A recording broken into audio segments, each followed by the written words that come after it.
Hi guys. तो सबको पता होगा डेल्टा कॉर्प की न्यूज़ जो कि कसिनोज के ऊपर लगी है।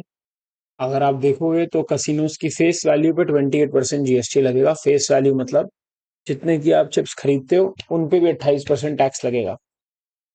तो कसिनोज हो गए, online gaming, horse racing, betting, कुछ भी तरह की जो गेमिंग थी, या फिर ये जो अपने क्या बोलते हैं फोन पे जो फैंटेसी लीग वगैरह, तो उन सब पे 28% जीएसटी लगा दिया। अब डेल्टा कॉर्प ओन करता है कसिनोज, राइट। तो आज ये डाउन है 25-23%।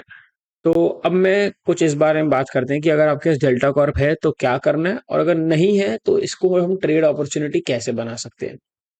सबसे पहले तो देखो, अगर आपके पास डेल्टा कॉर्प है एट एनी प्राइस, मैं नहीं बोल रहा आपके पास 56 से या 260 से, कहीं पर भी आप हो, कोई भी चीज की, कोई भी ऐसी चीज जिसके बारे में आप अनश्योर हो, ठीक है, वो चीज आपके पास नहीं होनी चाहिए। देखो, अगर आपको फ्यूचर नहीं पता, अगर आपको आपके फंडामेंटल स्ट्रांग, अगर आपको पता है कि भाई मेरे को फर्क नहीं पड़ता इस 25-30% के मूव से, मुझे पता है कि मेरे पास डेल्टा कॉर्प क्यों है, मेरे को उसकी, मैंने उसकी फंडामेंटल्स पढ़े हैं, मेरे पास उसकी रीजनिंग है, तो कोई दिक्कत नहीं। लेकिन मान लो आपने स्विंग ट्रेड के लिए बाय करा था डेल्टा कॉर्प, अब आज 25% डाउन खुल गया और अब आपसे सेल का बटन दब नहीं रहा, तो आप सोच रहे हो कि मैं लॉन्ग टर्म इन्वेस्टर बन जाऊंगा, तो वो गलती मत करना। अगर आपने स्विंग ट्रेडिंग के लिए बाय करा था, आज आपको बड़ा गैप डाउन देखने को मिला है, सेल करो। जो लॉस हो गया हो गया, पार्ट है वो इस बिजनेस का। अगर आपको ये लॉसेस लेने से, ऐसे रैंडम लॉसेस लेने से डर लगता है, तो आप ट्रेडिंग बिल्कुल भी नहीं कर सकते, ठीक है। तो अगर आपके पास कोई प्लान नहीं है, सबसे पहला ऑप्शन क्या है, इसको बेचो, अपना पैसा बचाओ। देखो, आज ही 190 पे मौका दे रहा है आपको बेचने का, कल फिर से 60 पे आ गया, फिर क्या करोगे? फिर आप सोचते रह जाओगे यार काश 190 पे बेच लेता। तो जहां जो बिक रहा है ना उसको बेच लो, ठीक है। ये तो बात हो गई कि अगर आपके यहाँ डेल्टा कॉर्प है। अगर आपके यहाँ डेल्टा कॉर्प नहीं है तो इसको यूज कैसे करना है इस अपॉर्चुनिटी को। तो ये अपॉर्चुनिटी यूज करने के लिए मैं वेट करूंगा अभी 1-2 दिन। और मेरा क्या वो है, देखो मुझे पता है जितनी तेज प्राइस नीचे जाएगा ना, एक उतना ही 5-7% का बाउंस आना इंपॉर्टेंट है, आएगा, ठीक है। तो अभी ये पहला दिन है, राइट। अभी मेरे हिसाब से अगर हम 160 के आसपास कहीं सपोर्ट बनता देखते हैं, 160 के आसपास कहीं हम हल्की सी बाइंग देखने को मिलती है मेरे को, तो मैं 160 पे एक ट्रेड इनिशिएट कर सकता हूँ। कैसा ट्रेड इनिशिएट करूंगा? ऑब्वियसली बुलिश ट्रेड इनिशिएट करूंगा, मगर ऐसे नहीं करूंगा कि डेली पे बाय कर लिया और फिर उसको होल्ड करके रखा।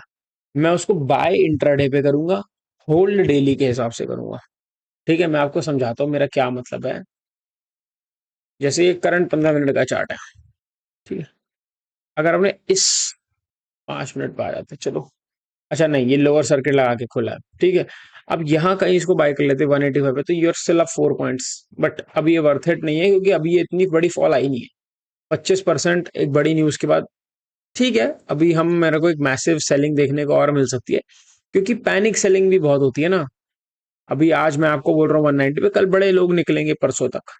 तो एक मेजर जो सपोर्ट एरिया है मेरे हिसाब से, दैट इज अराउंड 160 ओनली, 155, ये 160 वाला, ठीक है। 160, उसके बाद नहीं तो 140, जहां पर भी मेरे को प्राइस सपोर्ट लेता दिखेगा। ऐसा नहीं कि 160 टच होगा मैं बाय कर लूंगा, नहीं, मैं वेट करूंगा, प्राइस को कंफर्म करने दूंगा कि क्या वो यहाँ से यू टर्न मार रहा है। अगर वो यू टर्न की कंफर्मेशन देगा तो ही मैं उसको ट्रेड करूंगा, वरना I am not interested, right. और बस, बाकी बेस्ट के सिनेरियो तो मेरे हिसाब से यही होगा कि हम और 25-30% की फॉल देकर सीधा 100 या इस इन लेवल्स पर आ जाएं। क्योंकि अगर हम इन लेवल्स पर आए तो ये एक एक्साइटिंग अपॉर्चुनिटी होगी लॉन्ग करने के लिए, अगर वहां से भी यूटर्न देखने को मिलता है तो, ठीक है। क्योंकि देखो, छोटे छोटे, जैसे अगर मार्केट इतनी बड़ी फॉल देती भी है ना, तो उसके बाद वो वापस से 7-8-10 दिए, देखो 40% का मूव, ठीक है ना। ये देखो, मार्केट ने, अब मैं नहीं बोलता कि हर स्टॉक में करना चाहिए, 50% नीचे गिरी, वहीं से इसने 43% का मूव दिया। मेरे को पूरा चाहिए ही नहीं, मेरे को तो 15-20 निकल जाए इसमें से, मैं खुश हूँ, राइट।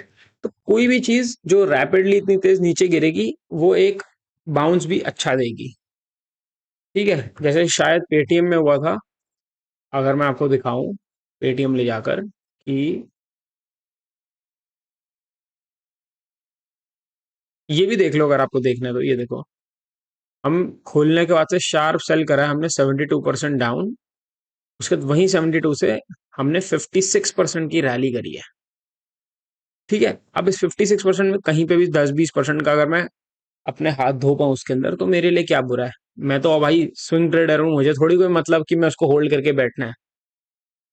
ठीक है ना, तो जो भी चीज इतनी तेज एकदम से गिरती है उसमें अपॉर्चुनिटी, अदानी देख लेते हैं। अदानी बेस्ट एग्जांपल है न्यूज न्यूज वाले स्टॉक के लिए। ये देखो, अदानी की न्यूज बहुत ज्यादा बढ़ी थी बट स्टिल 70% की फॉल अगले ही, ये देखो एक ही हफ्ते में 70%, एक और 70%। इसी से आप देखो तो 180% का मूव है, अगर वहां पे आपने डबल पैसे हो गया अगर आपने यहाँ पे बाय करा होता तो अपॉर्चुनिटी बिल्कुल आती है ऐसे स्टॉक्स के अंदर। आपको बस पेशेंटली वेट करना है और एक अच्छा प्राइस ढूंढना है बाय करने के लिए। राइट, मेरा इस तरह प्लान है कुछ डेल्टा कॉर्प के अंदर और नजर में रखूंगा। बाकी आप भी रख सकते हो। Thank you for watching.